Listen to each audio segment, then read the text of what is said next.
une véritable compréhension des enjeux stratégiques de l'heure et qui trouve sa place dans cette stratégie globale de transformation qualitative de notre pays.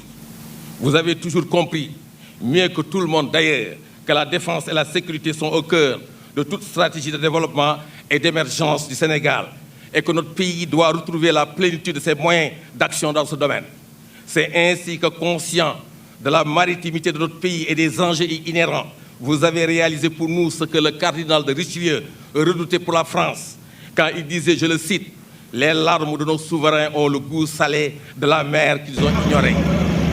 Fin de citation. Monsieur le Président, vous n'avez pas du tout ignoré la mer et ses enjeux dans votre vision globale. Ni la Marine nationale d'ailleurs, bras armé de l'État dans ce domaine. La cérémonie de baptême de l'OPV Niani, que vous avez décidé d'associer à la fête de la Marine cette année,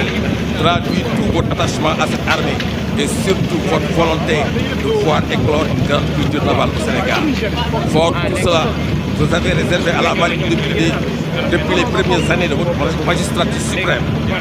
un programme spécial de génération de capacités nouvelles, inédites, telles que les OPV du programme Pluvio, pour nous permettre d'accomplir l'ensemble du vaste spectre de nos missions ancrées dans la défense nationale d'une part et l'action de l'État-mère d'autre part.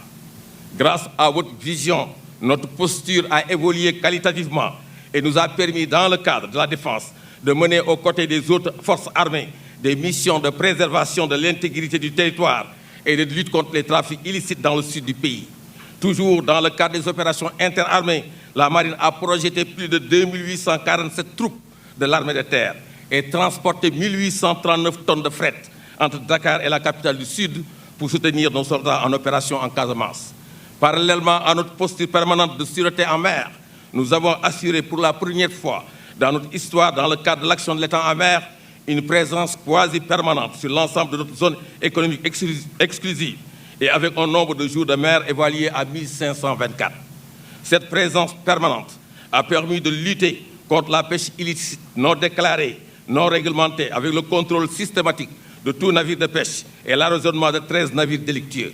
Elle a aussi permis de garantir la protection de toutes les activités de recherche scientifique en mer et de développement des puits de pétrole et de gaz, aussi bien pour le jugement offshore GTA que celui de Sangomar. En outre, grâce à un dispositif de blocus en haute mer de la route qui mène aux îles espagnoles, nous avons fait face aux vagues successives des migrants irréguliers, empruntant sans conscience des dangers et de l'hostilité de la mer la voie maritime et nous avons ainsi sauvé la vie de presque 10 000 personnes. Il convient de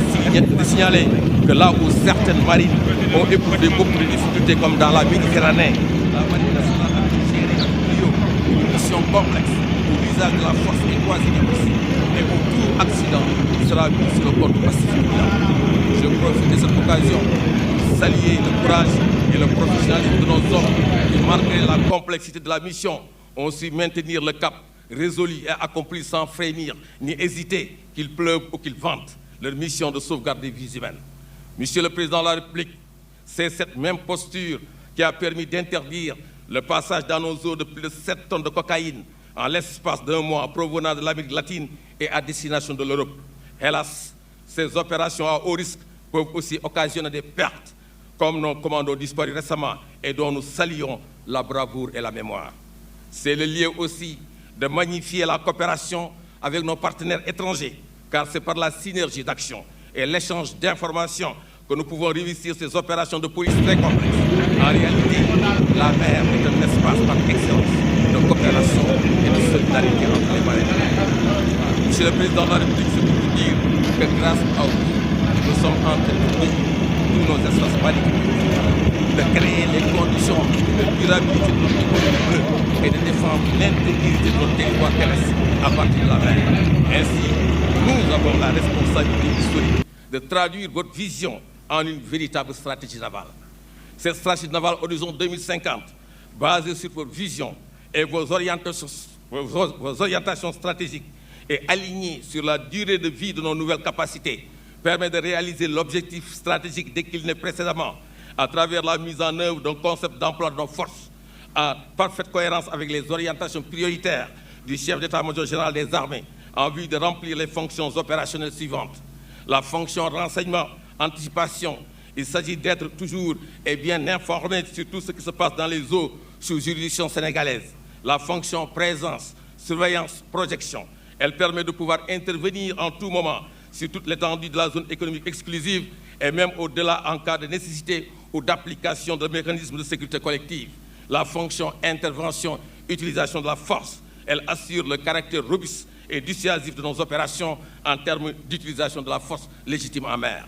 Par ailleurs, il convient de souligner que la réalisation des objectifs opérationnels de la marine exige d'une part la mise en place d'un cadre de formation adéquat permettant de générer des ressources humaines de qualité